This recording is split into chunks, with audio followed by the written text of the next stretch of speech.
Hello, world. Welcome to the Speed Strength Show. I'm Tommy. And I'm Braden. And crustaceans are water insects. Yeah, that makes sense. I mean, Perfect. Moving on. oh, No, I'm that's kidding. it. I'm Okay. kidding. I'm kidding. Like when you say crustacean, the first thing that pops in my mind is a lobster, Mhm. and it does have a lot of insect type qualities Yeah, I mean, I I can think think of. I think a lot of crustaceans, like it's basically, well, the definition of they're both arthropods. I looked those up. They're both arthropods. I don't know what an arthropod is, but I think That's it means somewhere in that. exoskeleton. A few weeks ago when we were talking about the animal classification, and it's some level of that somewhere Yeah, in there. yeah. I think it means exoskeleton is what I'm gonna guess. That would, Which which they have that, both of them. So yeah, I guess it works. Insects typically also have wings, which crustaceans don't. yeah, but don't wouldn't is a shrimp a crustacean? I think so, yeah. So think about like the tail on the Mm, shrimp. yeah. It kind of has this like wing type Hmm. texture and structure to it, but it's obviously a fin to flap Yeah. through the water. I guess that's what it is, though. They all have legs, and then they all have some mode of propulsion through their liquid of choice, Yeah, whether it's fluid of a choice, fluid of fluid choice. or yeah, Yeah. they're yeah. So I mean, yeah. So I guess a crustacean wouldn't have wings in the sense that it like flies, Hmm. like most insects fly. Hmm. But yeah, they're gonna have some sort of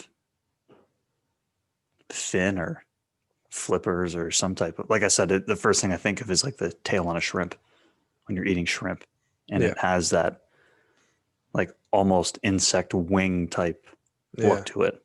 Yeah. Yeah. And lobsters have like a similar kind of thing that's thicker, and crabs don't. But I mean, it's not a perfect thing, and that's fine. Crabs are a bit of the outlier. Hmm. I don't know if there's any insects that don't have wings. I can't think of any on the top of my head. Some ant is well, an ant is an insect. Some Oh ants have yeah, wings, I some think don't. female. I think female ants have wings. I don't know what the deal is, but I know there's some ants that fly and Yeah. some ants that don't. Hmm. All right. Well, there you So go. That works then. That's fine. maybe yeah, but you're right. Most insects have wings. Hmm. Actually, no, because now I'm thinking like millipedes and centipedes. Good point. Good point. They might be something different though, actually, That's the thing. I don't know. because the other thing was 6 legs. Is most most have 6 legs. Like that's why spiders and I believe scorpions are not insects because they have 8 legs. I didn't even think about scorpions. Yeah, we're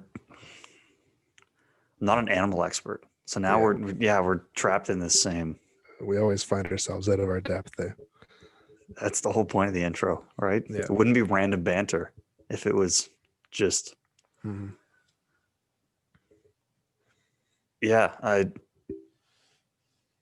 yeah. Now I'm not sure what to say because I guess now I'm thinking of things, but it could very well be outside the scope of a arthropod. Is that what you said? Well, yeah, crustaceans and insects are arthropods, Yeah. which I don't know what that means. I think anything that has an exoskeleton, I think is an arthropod. So it's like a pretty broad classification, I think. So I think it would be safe to say that crustaceans are water insects, like you Yeah, mentioned. I generally don't know how speaking. much. Yeah, from like I'm sure some expert somewhere with a PhD and some sort of animal classification would prove us wrong, which is fine. Yeah. But I think most people, like most common people that are not experts in that realm, could agree with that sentence. Yeah.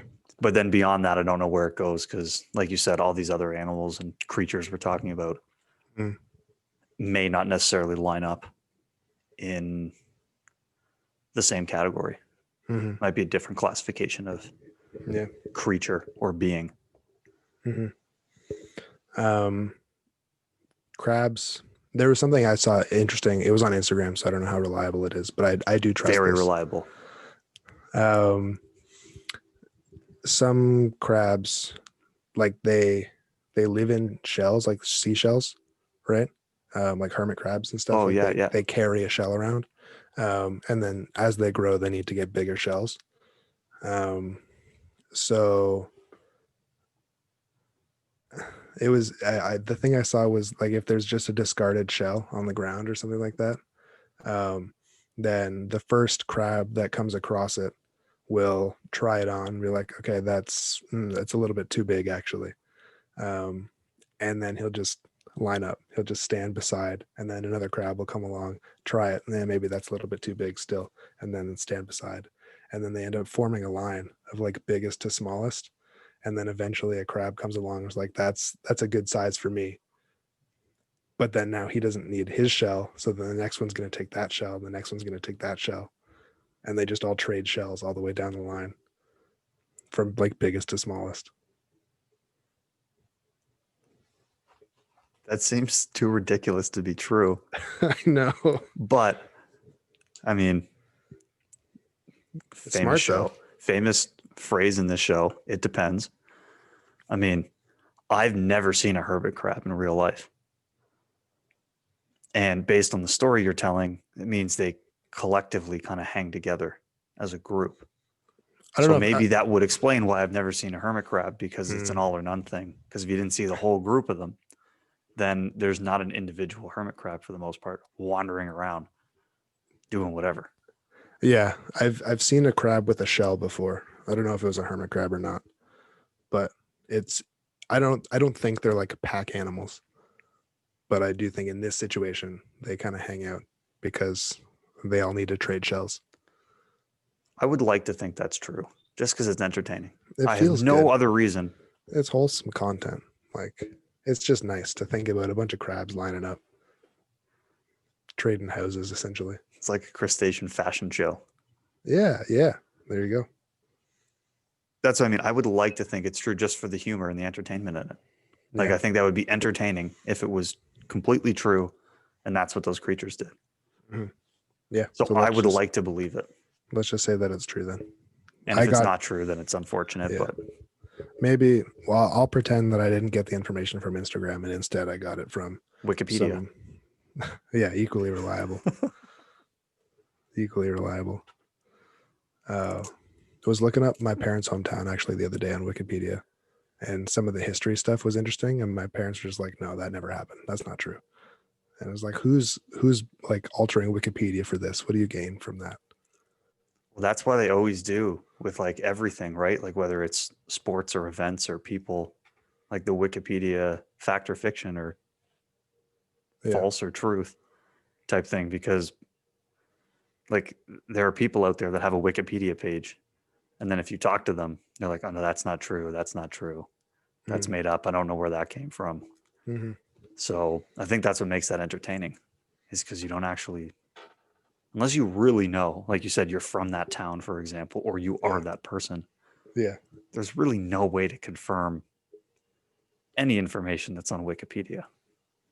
Well, yeah. And it was interesting because like everything else on the page was true except for this one detail where half the town burned down apparently, which never happened. Why would you make that up too? That's sick. I don't know. Yeah, I don't know, but interesting. Anyway, um,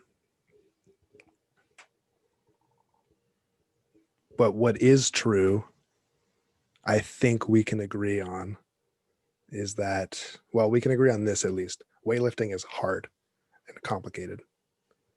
Very much so. It's a Yeah, sport. It's yeah, its own sport. It mhm. comes with all its own nuances and complexities, and it's it's a big undertaking as a Yes, coach or an athlete to yes. perform weightlifting. Hmm. Um, at the, I don't know if it was on. I think it was on air where you said this episode we would get into the drawbacks of weightlifting or the reasons not to do it, which I think we Yeah. touched on a little bit. We last touched time. on it slightly. I think you shared a few ideas. And then I was like, Yeah, and then you're like, do you want to add to that? And I was like, oh, I have a lot more to add to that. and I was shocked. And so now I guess I have to spearhead the bad guy campaign. Yeah. Like I'm some anti weightlifting hooligan, Yeah. which I'm not. I'm just, here's one side of the equation, here's the other side, and I want to make sure both of them get Yeah. We need equal to airtime. explore both sides for sure. For sure. But yeah, I was really surprised because I shared all of the drawbacks that I thought there were. So In a I'm very short interested. period of time. Yes. Well, I mean, they're big though. Like Y- there are legitimate reasons not to. Yes. Yeah. The limited amount of time you spent on them doesn't take away from the legitimacy Hmm. of what you said. Hmm. But yeah, I'm certainly, if this is a good cop, bad cop situation, I'm definitely playing the bad cop right now. Well, right now, we'll see. Maybe I agree with you. But I guess just to recap, what I said was it takes a lot of time to teach. It requires a lot of mobility. There's potentially higher injury risk, which I don't really agree with. That's just if you're doing a movement that you're not good at or don't have the mobility for, doesn't matter what the movement is, you're probably going to hurt yourself. Um, I think that was it. I don't remember. I think that was all of them that I said. Yeah. I mean, those were the things you talked about. Mhm. And then we obviously talked about a lot of the positives that can come from it. Yes. Yes. And so, what would be the reasons for undertaking weightlifting with your athletes and all the upside? So, I mean, if you want to explore that, I would definitely recommend listening to both these Yes. episodes. Probably the other one first because we introduced weightlifting a little bit and then Hmm. dive Hmm. into it here. But yeah, today we can talk a little bit more about some of the drawbacks or maybe the considerations you have to take prior to putting weightlifting in a program. Hmm. Last week we talked about, what is weightlifting? What can we get out of it? And then you might sit there and go, okay, for those reasons, I might want to put it in there. But then we may need to think about stuff on the other side where it's like, ooh, is there going to be an unintended consequence or is there an outcome maybe that we'll get that I didn't want to Mm. have happen that may have happened as a result of weightlifting. So again, just giving you both sides of Hmm. the Interesting. equation. And then obviously as a coach, then it's on you to decide, is this tool coming out of the toolbox and getting used? Hmm. Well, that's a good point. Is that your body's always adapting. We've said that a few times. Um, to everything, not just the stuff you want it to adapt to. So, whatever the movement is, it's going to hopefully have the adaptation that you want it to have. Maybe not, maybe you're not using it properly, but it's also likely going to have other adaptations that you aren't. That's not the reason that you're putting it in there for. Maybe they're beneficial, maybe they're not, but you know, they're all going to happen probably. So you got to know everything that's going to come with it. So that's why you choose different tools for different jobs, because what is going to develop a certain attribute for one athlete in one sport might not be, it might be the right fit, but that fit might not work better for a different athlete, different sport, because of the additional adaptations you're going to get that you may or may not want. Um, so is that the main thing? Is that there's other adaptations that people may not want? That's like your main reason for, or are there other things as well? Yeah, maybe other adaptations or other mechanics or just things that maybe they're more limitations, I think, in terms of maybe not providing as much of something as we think. So, I mean, I can start things off on the less, I won't get targeted as much by the people who love weightlifting. Mhm. We talked a little bit in the last episode about how much time it takes to learn weightlifting. And personally, I don't really think the time commitment is really a drawback. Um, and I think maybe there's confusion sometimes where the time commitment is more of a complexity issue. Because for the most part, we talked about all the different movements that make up weightlifting: squats, deadlift, overhead pressing, a lunge or split position, RDLs, hinging, things like that. I don't really see it as a big time waste or time commitment to teach your athletes how to do those things, because whether you intend on using weightlifting or not, you're probably teaching your athletes to do those things, right? I don't know many strength coaches that, maybe someone likes a single leg squat versus a double leg squat better. Maybe someone would rather deadlift with a hex bar or a barbell or do RDL or whatever. But I can't think of any strength coaches that go, I don't teach my athletes how to squat, I don't teach my athletes how to hinge, and I don't teach my athletes how to overhead press or do this or do that.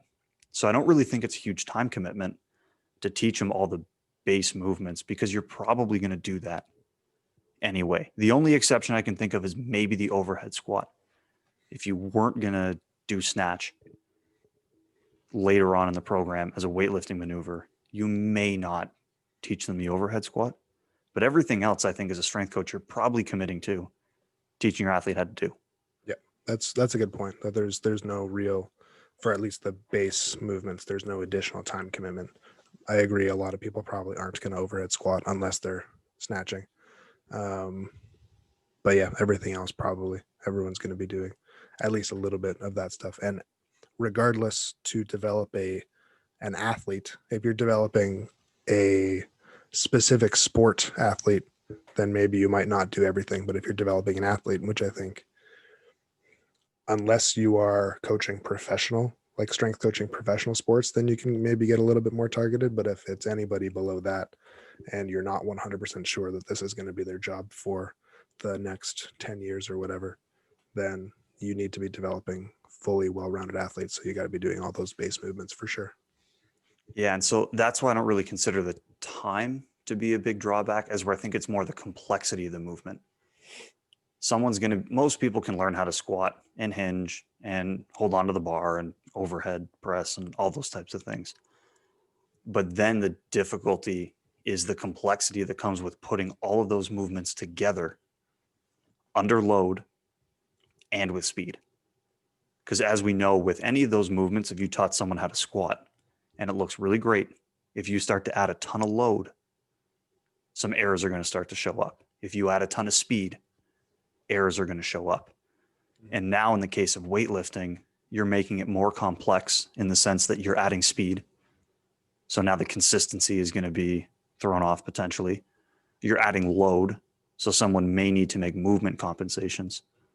And then now you're adding like a cognitive or a sequential difficulty or complexity to it, because now someone has to remember step 1, step 2, step 3, step 4, step 5, and do them all smoothly together, kind of like someone learning music and learning different parts of the song.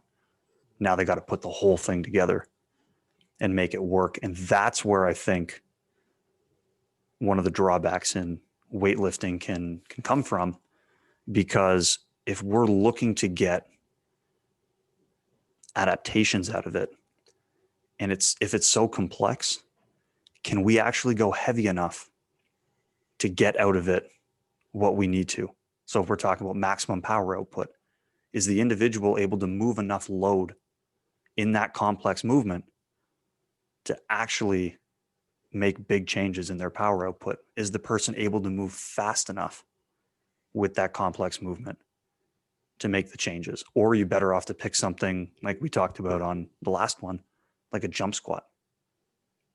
And the person, it's a lot easier to load that heavier and explode, or to add a tremendous amount of speed to it with some lighter loads and have the intent of the movement be better. Mm-hmm. Yeah, I agree with that. That's a good distinction to make, that it's more about the complexity than about the time necessary. And because of the complexity, it requires more time to learn the full movement anyway.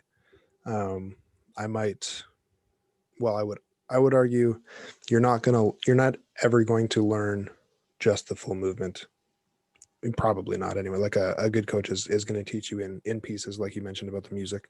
You'll learn it step at a time, and then build out from there.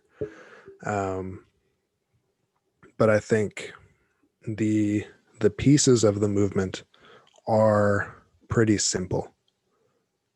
I mean, like every weight room movement has some degree of complexity to it, but I think like the difference between doing an RDL very fast and doing like a clean shrug or a clean pull, like a hang clean pull very fast, like there's not a huge difference there, you know. So if you can do an RDL competently, like you said, if someone has a good squat pattern, then maybe you can add some speed to that. Maybe you can do jump squats. If someone has a good hinge pattern, then maybe you can add some speed to that and do some of these more simple, like starting base level versions of the Olympic lifts. And like, I'm not saying that you have to, like, that sounds like you have to do Olympic lifts to make progress. And this is the best way to fit it in, you know, but you can, like, you're going to start with these base level lifts as you're learning anyway. And before you have the competency of the whole movement, you're going to have competency within that portion of the movement. And then you can add speed and load and intensity to that, you know? Yeah. So in that sense, it does depend a little bit on the time frame then. Mm-hmm. Because I guess where I'm coming from it in this standpoint is if you have a movement that is less complex, there is less time required teaching it Mm-hmm. to the athlete. And if there is a sooner level of competency, then the intent can be done sooner. And then you get more time training and more time creating adaptation. And when we're talking about things like strength, like speed, power, those have to be done with intent. So if you're holding back in a way because something's complex or you're overthinking something, then we may not be making the adaptation or making the degree of adaptation that we want. So for example, if you're getting into crunch time, getting into a competitive season, you may need to pick a simpler movement to actually get the adaptation and the output from the athlete, because you may not have the time to have them figure out the complexity of weightlifting Mm-hmm. per Yeah. se. And So that's something I just think people, or you should take that into consideration at the very least. Yeah, it is a good point to make. Even if you do have the time, I think, like, you need to know, I guess, what are the benefits that you want to draw from it. Like, I do think there's benefit to doing the full snatch and the full clean and jerk. Like, there is benefits to learning and taking the time to learn the full movement. I think there's benefits in that as well, which I explained in the last episode. But if all you want is, you know, the ability to absorb force, there's easier ways to do that. If all you want is the ability to produce a lot of hip extension power or triple extension power very fast, there's easier ways to do that. You know, if you only want one small portion of it, then you don't need to spend time learning the full movement anyway. Maybe you want to do a portion of it, maybe a snatch high pull or something like that, where you're not catching, but you still get some of the other benefits. Maybe that's where what you want to do. But is it worth your time to do that and then also do a lot of lighter stuff where you're learning the more complex parts of the movement? Maybe not. Depends if you want all of that stuff, you know. Yeah. And one other thing can bring up that sort of touches on the point where you talked about some of the derivatives or breaking the movement down into smaller bits, which I don't think it's not a bad thing at all. And it's going to help somebody learn. But you do want to be aware that as soon as you go into the derivatives, you have that limited range of motion present potentially. And so when we talked about, you know, the benefits of weightlifting, range of motion, this and that, is we just want to make sure we don't get caught with those derivatives for too long. I'm a believer, again, some camps full range of motion all the time. Other camps only work the sport specific range of motion. I see the merit in both those things. And to me, there's times and places for full range of motion and limited range of motion. Yeah, definitely. And so it's just something to take into consideration if you end up spending too long with those bits and pieces and the derivatives, and you end up going 2, 3, 4 months performing limited range of motion movements, you can start to create changes in the joint, the tendons, the elastic components and structures in our body that you may want them to have a fuller range.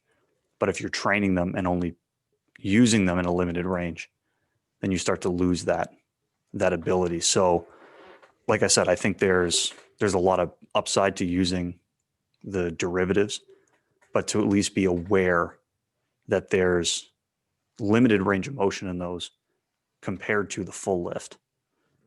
And that you may need some strategies or something to combat that if you end up having to spend, more time in a derivative where the range of motion isn't being used. Yeah, that's a good point to make for sure. Yeah, if that range of motion is important to you, like a benefit of the Olympic lifts that you want to be gaining, then you need to be doing the full range, or at least going into the extreme ranges. You don't like doing a snatch catch, whatever that's called, where you just push it off of your shoulders, catch it over, Or like a drop snatch. Drop snatch. Yeah, exactly. Like that kind of a thing. You don't need to do a full snatch to get all the benefits of the mobility of a snatch. But you need to be going into the full ranges for sure, to your point. So yeah, if that partial with just a limited range is like the main thing that you're doing, then that's for sure going to be a drawback, potentially a drawback.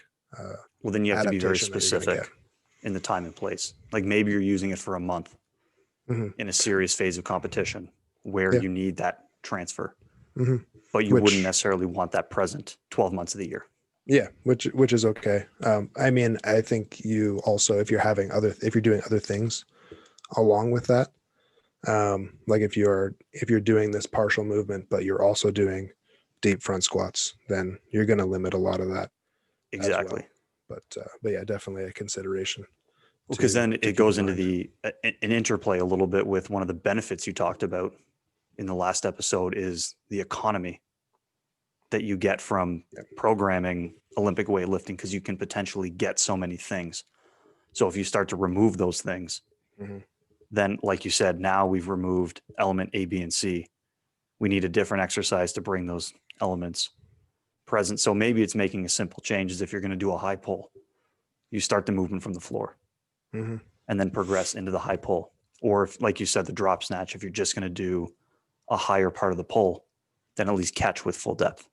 And then you're using that range. But that's why I think it's important to potentially bring that up, because you talked about the benefit of the economy of all the different movements and things that are present in weightlifting.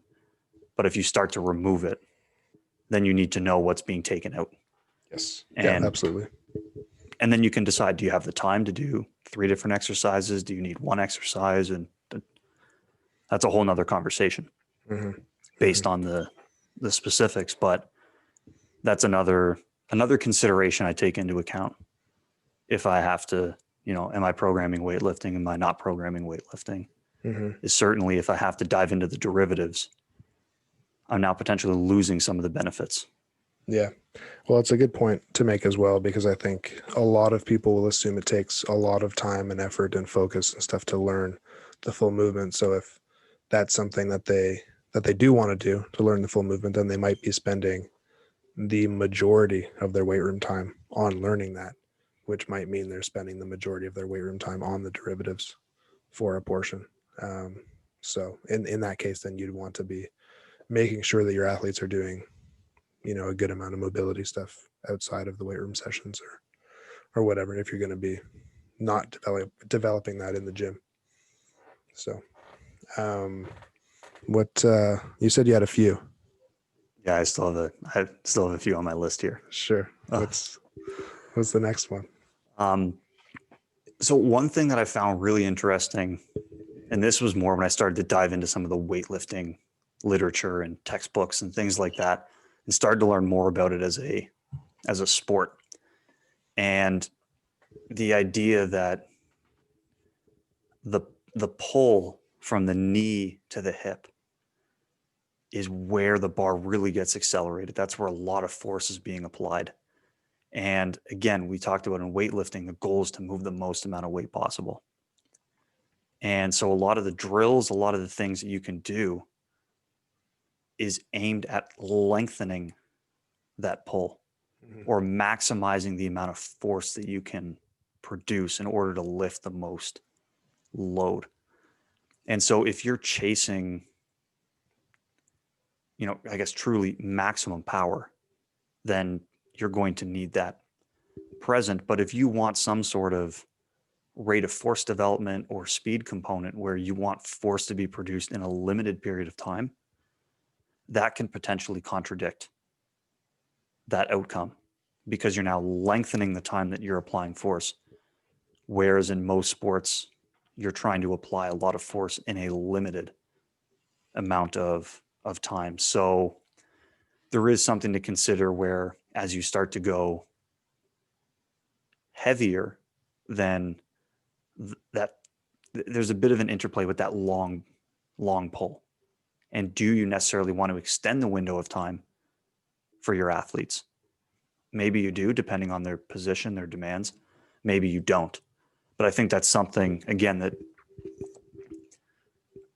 as a strength coach, you probably want to take into consideration for your athletes, because if they're in a sport where the window of time to apply force is very, very small, if you're using weightlifting as your primary means of developing power and rate of force development, it may not be within the same window that the sport occurs in. And then you may have less transfer than maybe you were hoping for initially. Yeah, I think the main point there is that you just need to understand the tool that you're using. You brought that up a little bit last episode, which I really liked that you brought up that distinction that, and it led us to the point where improving their snatch or clean and jerk technique isn't necessarily the goal. Maybe it coincides with increasing their rate of force production or whatever the attribute you're going after is, but maybe it doesn't. And like you mentioned, do they do it good enough? Well, that's right. And there is an argument to be made that like getting better technique, getting better like timing to produce the force means they can lift more weight, which means they're getting a better stimulus, even if the stimulus isn't as specific to what they need to be doing in the sport. I think there's an argument there. But yeah, you need to be understanding the tool that you're using and why you're using it. And I believe you mentioned the blocks, like pulling off of blocks is one of the main tools that they use to lengthen that amount of time that they have to produce force with weightlifters. I think it depends a lot on how you're cueing stuff as well.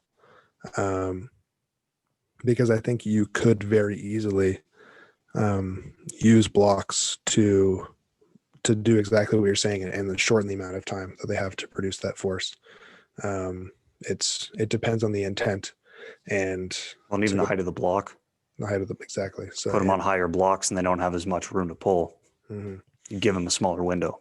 Exactly. So it's you can manipulate it, you can cue it differently, and I mean they need to have the proficiency to be like you need some amount of proficiency to be able to do the movement at all, and then you need more proficiency to manipulate how you're going about doing the movement. So you need a good level there, but I don't know that that's. I think people like to label exercises and like this is for that, this is for this, where it's not the exercise. Maybe the exercise makes it a little bit easier. We've talked about that with like exercise selection and assessment and stuff, where you choose exercises to make it easier to do a specific thing or harder to do a specific thing. But it really, really matters how the athlete's executing what they're trying to do, how you're cueing them, and the load and the speed and like tempo, all that sort of, and the range of motion, all that sort of stuff. So, as a coach, you definitely need to be understanding what you're trying to do and what is possible to get out of different movements if you're going to be using them, for sure. Yeah, and it's, I mean, a prime example. I mean, if you look in the sport of track and field, like something like sprinting, you're on and off the ground in such a short period of time. Hmm. The idea of lengthening the amount of time that you want to apply force doesn't help you. Hmm. But in something like the throws, it's the complete opposite. That's right. The throws works on a very similar concept where the more time that you can create to apply force, the further you're going to throw the implement. Hmm.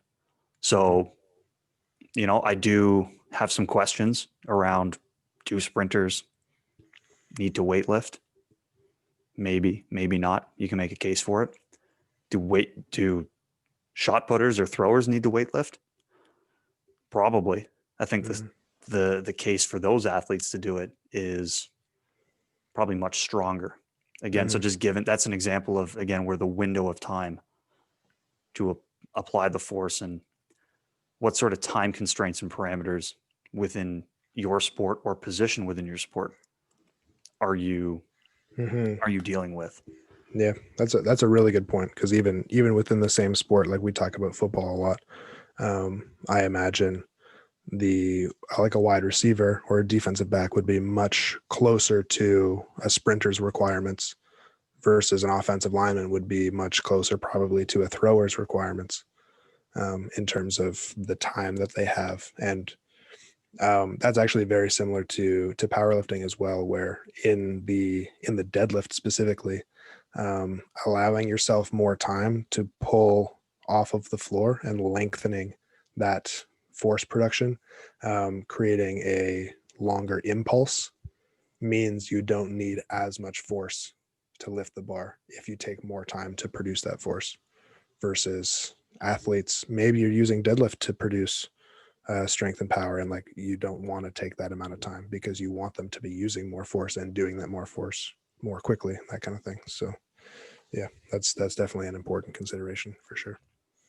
And I mean, that kind of leads into like one of the other points where is there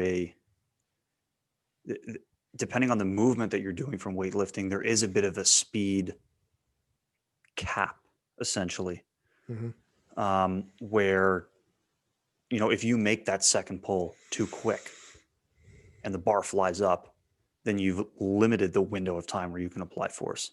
So then you may not get the most amount of power in the movement if that's what you're going for.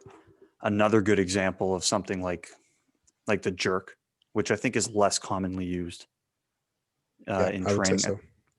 So maybe not quite as relevant, but at the very least, if we think about athletes from a dynamic or explosive sport, we're preaching move fast the whole time, not just move fast on the way up, but down and up. If you're doing a jump, for example, like boom, boom, the faster you can load into a movement, whether that's to, jump up to grab a rebound or to absorb force in the ground and cut and change direction, the quicker you can load and then explode, the faster you'll be.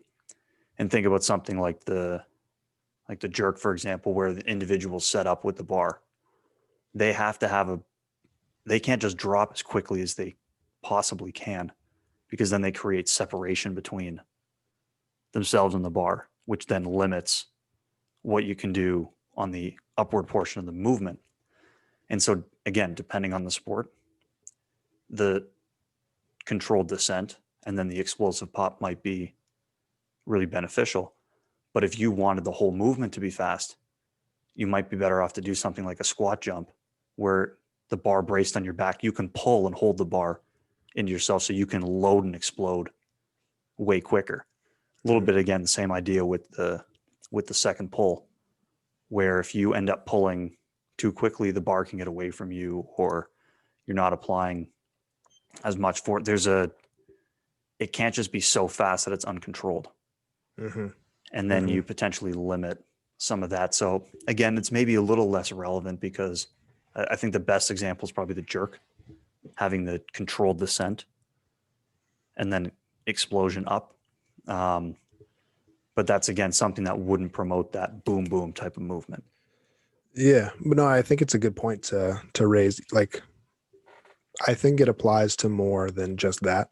Um, because even with like if you're doing cleans or snatches with like if your goal, it sounds like if that's your goal, the reactivity or like the higher end, like the more velocity, less force end of that spectrum, um, to get that full speed, you're going to be using much lighter loads. You have to be using much lighter loads, but using much lighter loads in a clean or in a snatch makes it like You have you to drop can't a bit of the output. exactly, you can't produce all of the force because like you to catch it, it needs to be within a certain range of height. Like you can't throw it all the way up. So they are limited in that you like to get the full output, you need a certain amount of weight, which means you have to sacrifice some speed to get there. I Or think. like you said, if you wanted the high speed movement, there has to be a level of control if the Well, and load is lighter. that's So the then other are you thing. better off to use something else? That's another point for sure is that the bar needs to be traveling within a certain path to for the lift to be successful, for the lift to not be dangerous. There needs to be a level of control, which I mean, if you Olympic level lifters can fully output or at least very, very close to fully output and still have that control. But somebody who learned how to snatch last month, you know, Nowhere near. they can do it, but it's not going to be full output. Not right away anyway. Well, and again, that sort of ties back a little bit to that first point where if the output or the intent isn't as high, because I mean, there's classic examples of coaches using lighter loaded weightlifting maneuvers because they want to move closer to the velocity end of the Mhm. force velocity curve. But like you said, if the load becomes light and then they have to hold back a little bit, are you actually getting the bar speed and the velocity on it to actually start addressing a quality that's further over on the curve? Probably Maybe not. not. I would Probably not. rather just do a squat jump where I can tell the athlete, hey, load and explode as quick as you can. Yeah, Boom, and go. 100%. Yeah. Because then that's what I'm getting out of it. So again, I think that's something to, again, just taking none of this is right or wrong. It's just, hey, consider this when you're Well, yeah, it always going out. depends on the athlete and the coach and the intended use, So like, And what else is in the program? yeah, Maybe you 100%. have something else to address that component, so it's okay. Well, and that's the thing is like we're talking about only weightlifting right now, but you don't have to choose between weightlifting and plyos or weightlifting and other types of loaded explosive movements. Like, you can do all of it. It's all fine. So, And then one of the last things, uh, just to kind of talk about, is potentially the lack of the stretch shortening cycle activity. There's obviously some at the level of the knee. mhm, Um, if you are performing the lift from below the knee, because then you get the double knee bend happening in order to help pull the bar back closer to the body and follow that trajectory of the bar coming back toward you. But again, it's only at the level of the knee necessarily. So, with that lack of stretch shortening cycle, and more importantly, some of that reactive strength, which we see a lot of in sports, right? The reactive strength of making cuts, changing direction, jumping, sprinting, all that type of stuff. And so, again, just take into consideration reactive strength, rate of force development, power. It's not all the same thing. mhm. And I'm sure you've seen examples of programs where a coach has, a weightlifting maneuver or two in there, and that keeps them fast and explosive. And then they have their strength stuff to keep them strong, and they go, okay, boxes are checked, done. But you don't get that reactive strength component Mhm. out of weightlifting. So again, it's more some of the tradition of weightlifting is there for speed power purposes, but it doesn't necessarily cover the whole realm of speed power. Mhm. And in a lot of sports, reactive strength is really, really important. And you may not get that out of weightlifting because there's no on-off contact with Right. the ground. I mean, you briefly leave the ground as you slide and reshuffle your feet for the catch, but it's not the same as a drop jump or something like that, or changing direction or I wouldn't count it. Yeah, no, I agree with that. Like it's not the same.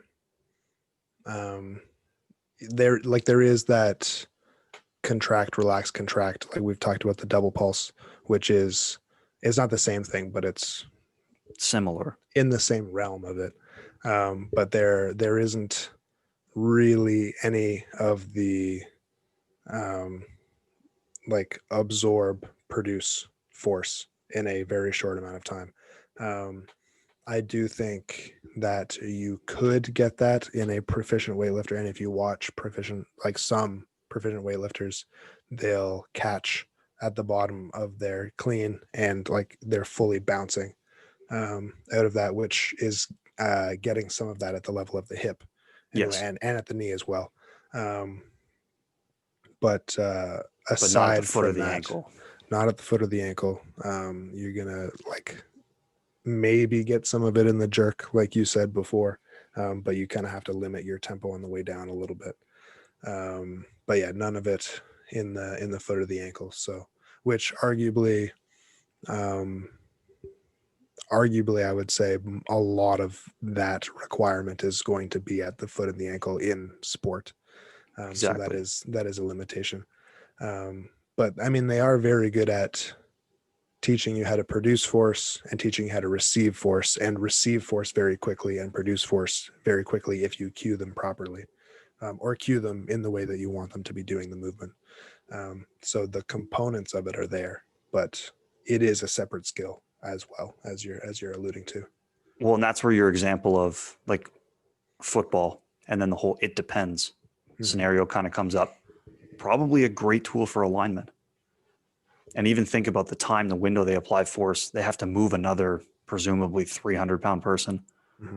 and try to manipulate and move that. So weightlifting, the way they apply force, I guess some of that stretch shortening cycle activity where you might kind of load a little bit and then drive into the person is going to be a lot different than a DB or a receiver running, changing direction on the ground with, for the Yes. most part, their only resistance being their body weight that they have to propel Mm-hmm. around the field. Yeah. So, like you said, maybe there's a time in the season where everyone's learning some weightlifting, you're getting the benefits of it. But then as you get closer to in season, the linemen continue to do some form of weightlifting because it might transfer over really well. And then maybe you have to start to put something in that's more reactive Mm-hmm. for the receivers and the DBs Yeah. because they have to do a lot more of that. Mm-hmm. Yeah. As an Well, example. yeah, for sure. It's a great point to make that. Yeah, certain positions, certain sports aren't going to need that level of reactivity. Um, and I mean, some it's even better. Like you think about in football, an offensive lineman is always starting from their 3-point stance or their 2-point stance, whatever. So, doing a full clean and I mean maybe jerk, but a full clean anyway from the floor. You're starting in that low position from a dead stop, learning how to produce a lot of force anyway in a relatively small amount of time, receive a lot of load. And You continue to drive through that load exactly. because you don't want to just make contact with the other person and then get blown up. Yeah, exactly. You don't necessarily need the reactivity there, but for the change of direction stuff, it's all change of direction in sports. Like that's what the stretch shortening cycle is for the most part, and like upright running is also a lot of stretch shortening cycle. Yeah, and like team evasion sports, like offense versus defense. It's Mm-hmm. a huge component. Yeah, And it's arguably maybe the most important component is the reactive strength. Like what arguably. separates, Yeah, like you know, you don't have in those sports you don't have the opportunity to upright run unless you can find yourself alone, and you don't find yourself alone unless you are very very agile and can lose the person who's supposed to be guarding you. yeah, we were talking about NFL running backs when we used to watch the NFL just before this. Yeah. And all the great examples we can think of. I mean, those are dudes who are reactive. They Mm-hmm. change direction better than anyone else. Mm-hmm. They load and explode better than With their opponents. So their reactive strength is arguably something that makes mm-hmm. a difference. There's a lot of running backs in the NFL that are big enough. Mm-hmm. Not all of them move like That's Adrian right. Peterson That's or right. LaDainian Tomlinson. Mhm. That's what separates them.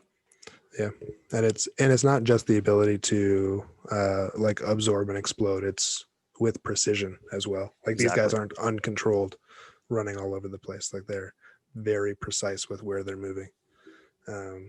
Which, I mean, I do think that weightlifting is very good for teaching that precision element and that like the full body control, that like torso control, all that sort of stuff. So like, I mean, there's a lot of benefits for that as well, but you're not going to get the stretch shortening cycle to the fullest extent anyway. Well, and that's what makes this conversation so fun. Mm-hmm. Like weightlifting is maybe one of the biggest it depends conversations you can have Yeah, that's right. in regards to strength and conditioning. Like there's so many ways to, you know, justify it as to why it should be in your program or saying why it's not going to be in your program. Like there's examples of high level people that do weightlifting as training. There's Mm-hmm. examples of high level people that don't do weightlifting as part of their training. So that to me is what makes it so much fun to talk about is there's so many avenues, so many things to explore, so many things to consider Mm-hmm. that it's and that's what makes it one of the trickiest things I think for people to learn and figure out because there's always a but what about or what if or did you Mm-hmm. think about? Yeah. It seems never ending. Oh yeah, for sure. It is really cool. It is, and I think, I mean, that like one of the benefits I guess I didn't talk about, like weightlifting can be so variable that you can do like so many different start positions, end positions, like amounts of pulling and where you stop the bar and how fast you stop the bar, how fast you produce force, or where like you can pause at different places, and all those sorts of different things. So very, very variable, can be very specific to the sport or the individual, their position that you're trying to train. But you can say the same about plyos or virtually any speed power movement. I think you're hard pressed to vary a squat, bench, deadlift, overhead press that much to suit a specific sport. But with all this, like the speed power stuff, you absolutely can get very, very specific with the things you're trying to do. Yeah, and that's what makes it tricky. There's Mm-hmm. not one way to do weightlifting in the Yeah. sense that it's not like you can do the whole clean or you can't do it at all. There becomes so many options, so many different things to pick from that Mm-hmm. it's like, where do I begin? That's And right. again, I think that's what makes it so interesting. And Mm-hmm. even just myself personally, I flip flop back and forth through my whole coaching career in terms of like, do I do it? Do I not do it? Should I program it? Should I not program it? Who should I program it for? Who should I not program it for? Like, And I think that's the prime. It depends if you're like, if you are constantly going back and forth, then it very clearly depends on the situation and on the person and well, stuff. yeah. And I think that's the sign like, oh, you're working with these people and these individuals. Okay, now it's the time to pull that tool out and use it. Mm-hmm. Mm-hmm. Oh, you've switched schools or switched jobs, or you've gone somewhere else, and now you're working with these sports and these athletes. Okay, it doesn't apply as much anymore. I'm not going to use it. Mm-hmm. So, because it certainly isn't, at least I don't think, a one size fits all. Like, oh, just teach everyone how to do snatch or clean and you pull from the floor, done. Mm-hmm. It's not that simple. Mm-hmm.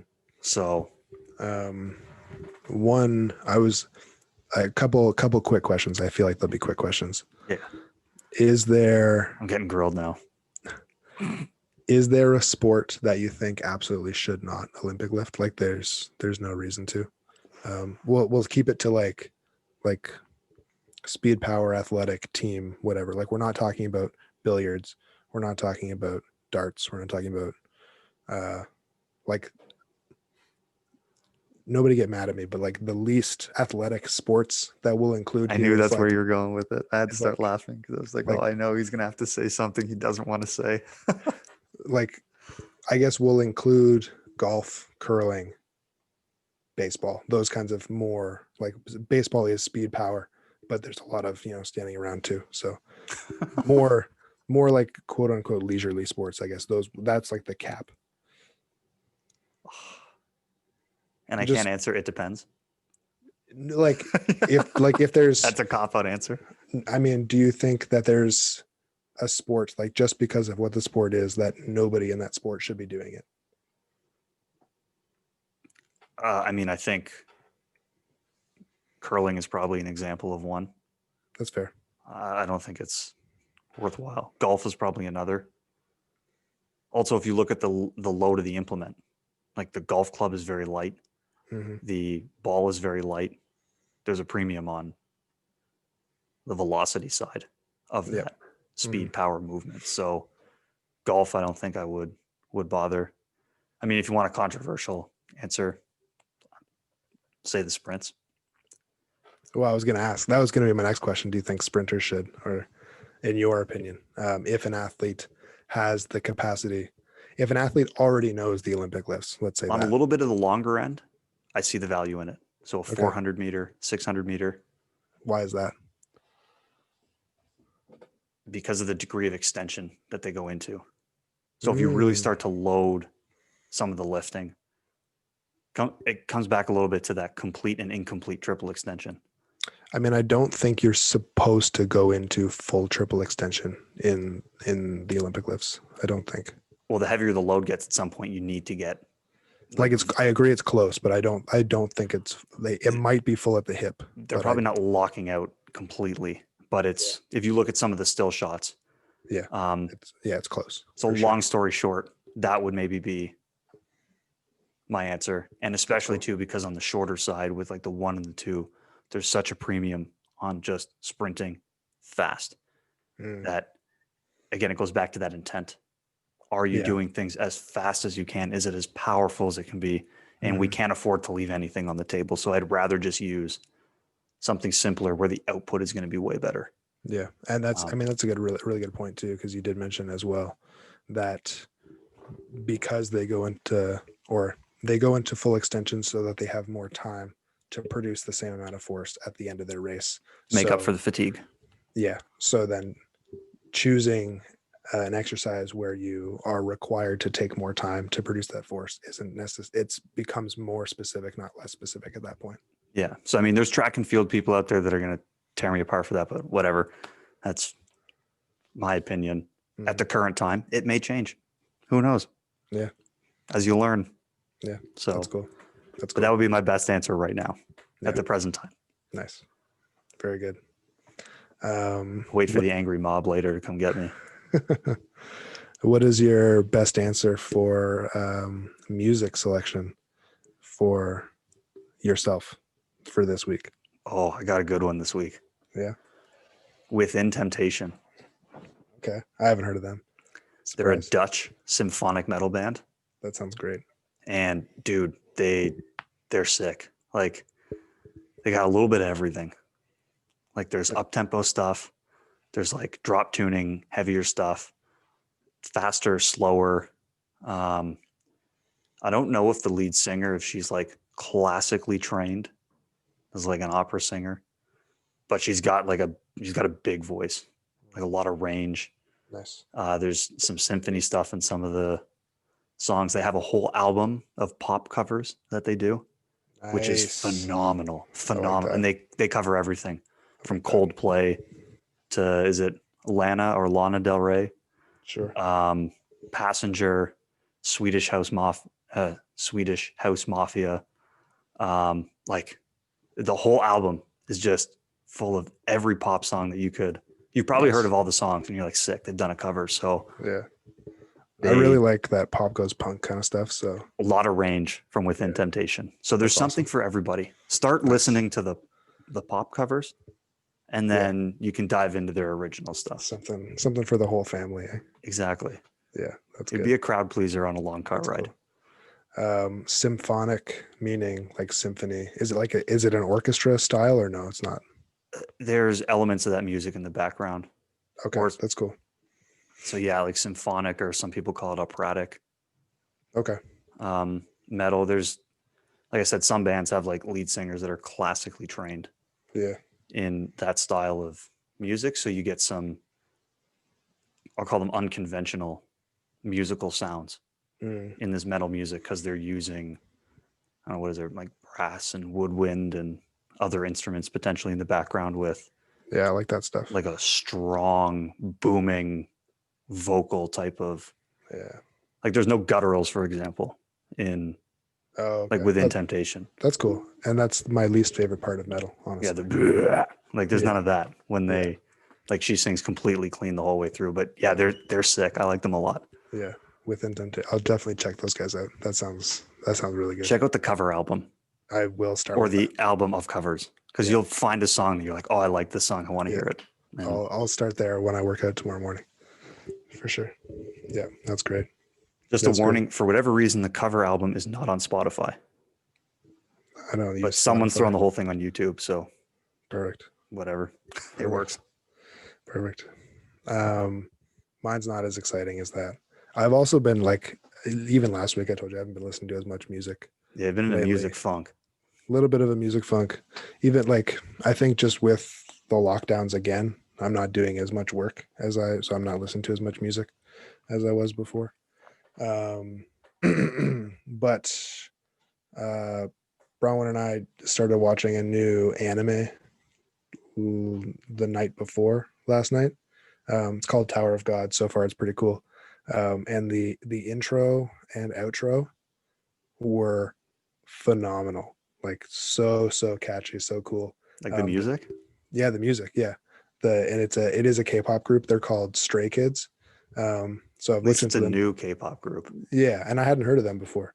So I looked into them a little bit. So far, it's pretty cool. But those two songs, at least, were rock solid. So yeah, That's good. if anybody's been actually enjoying all the K-pop suggestions, then there's another one. There's another one for you. You got something new this week. Yeah. I mean, you know what? It's not bad. If you're sticking in the metal genre, I can stick in the K-pop genre and just tell everyone that these are different groups that are cool. Yeah, I do try to diversify a little bit. Yeah. Some of the synth wave. Yeah. We had the Christmas episode. Yeah. But I know what you mean. Yeah. Just don't give me a hard time is all. Yeah. I'll stop doing that. Oh yeah. But good stuff. That was a fun one. Good stuff. Maybe next week will be more weightlifting, maybe not. Who knows what it's going to be. We'll Hard to decide say. when you'll know when we put the episode out there. Yeah, you'll know 10 minutes into well, actually, yeah. If you read the title, you'll know. It's a good point. Yeah. But yeah, good stuff. If you want us to talk about anything, just or have questions or whatever, hit us up on Instagram, Speed Strength Show, Speed Strength Performance, Braden Southern. That's it, I think, right? I think so. Yeah, good stuff. Then thanks for coming along, world. We'll see you next time. Peace.